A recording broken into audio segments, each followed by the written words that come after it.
С номер 2 Юлиан Манчев и Виктор Тодоров с 24.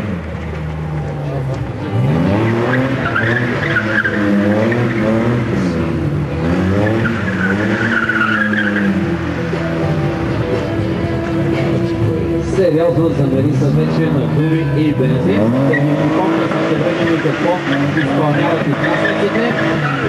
Смейка от смътка, квадратна предникът, обиколно крило, отново квадратна смътка, смейка и спиране на кантар на финала.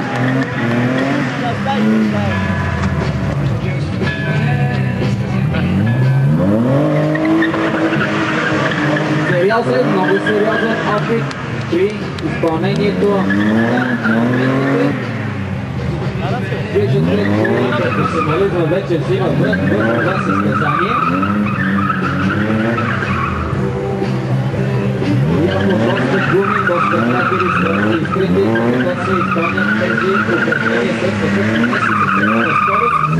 Вече се виждаме и на финалната права. Финал, който е важно в този момент. Доста въртена гуми.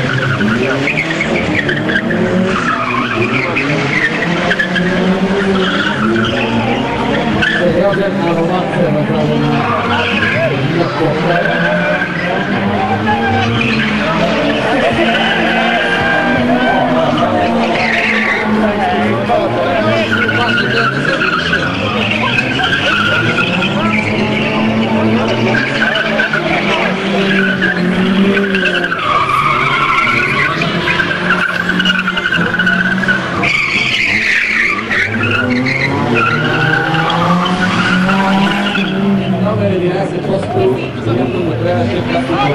Да се ориентира как да изпълни елементите.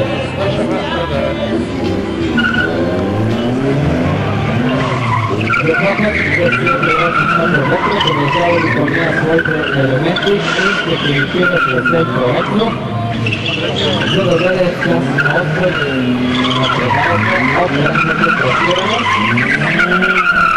Ще ви припомня, че временното пресиране се определя по времето с автомобил Мини Купър.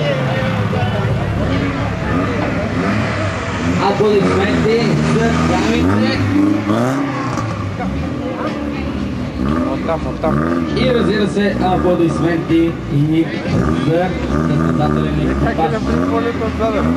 Номер 5.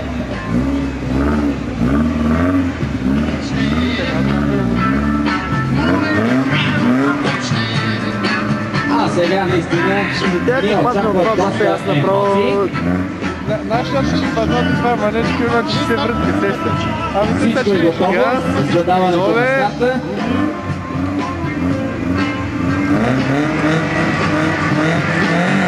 Ето, че автомобилите вече стартираха. Сега да видим дали техния пол с този спортен автомобил ще се окажат по-бързи от мъжете, които определено проявяват доста майсторство и разбира се имат един доста мощен и сигурен автомобил.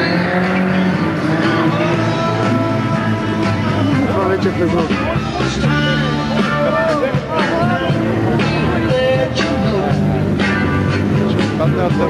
Определено ще има наказателни ще има за състезателя с аудито, състезателният екипаж Димитър Богданов и Станислав Богданов. Обърка се тук. Ема таш. Мени Копър се оказа доста. Добре се справят дамите.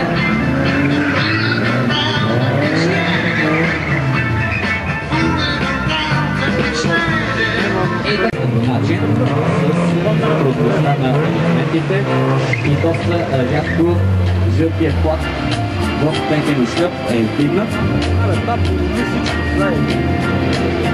Аз се притеснила. Добре, на първо се случи, че ще му изгасне заедно.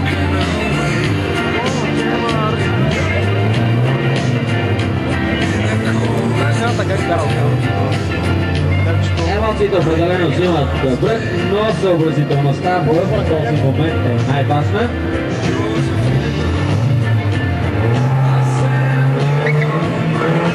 Мой толкова газ не давай. И финал за Констанца Томова с голямо предимство превъзходство. Без дигнат жълт флаг.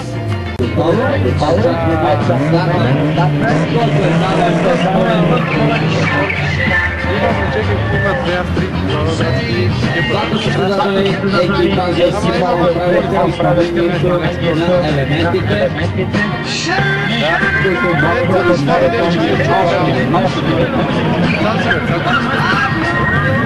Смайка, осморка, квадратна предекотна обиколка на пилот, отново квадратна обиколка и избиране на пара на финала.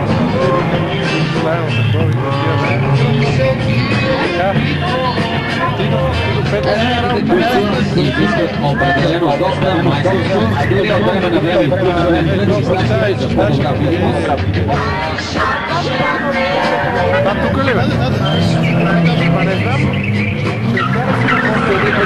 Доста строги и безпристрастни и разбира се доста бързи, каквато и тяхната наука.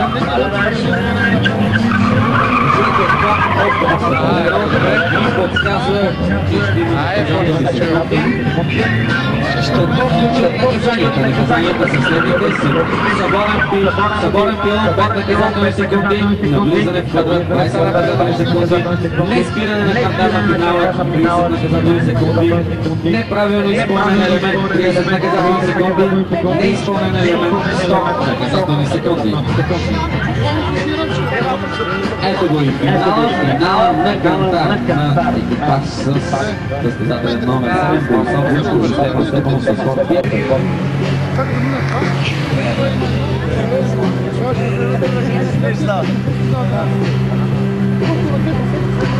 Ето ги следващите любители на високите скорости, майсторите за волана, които отново ще предизвикат много положителни емоции във всички вас, зрителите, които наблюдавате това страхотно състезание, автомобилното състезание Кюстендилска пролет 2008.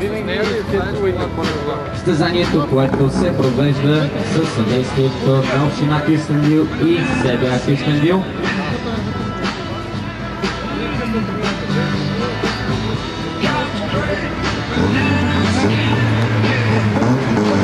И така, старт за състезателни екипажи с номер 3 Бисер Василев и Бойко Йорданов, автомобил Volkswagen Golf и екипажът състезателен номер 4 от София с автомобил Fiat Bravo, а именно Йордан Баташев и Преспан Карагьозов.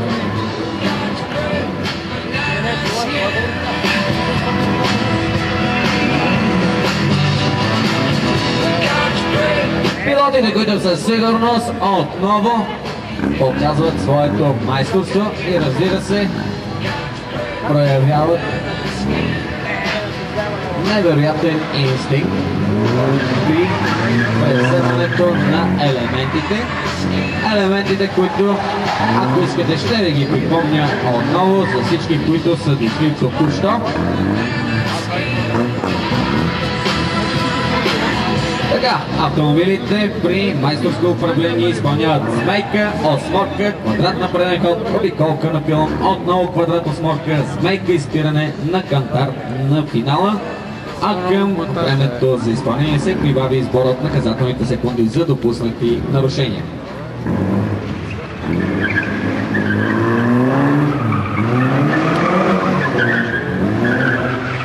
Играха се сериозно децибелите.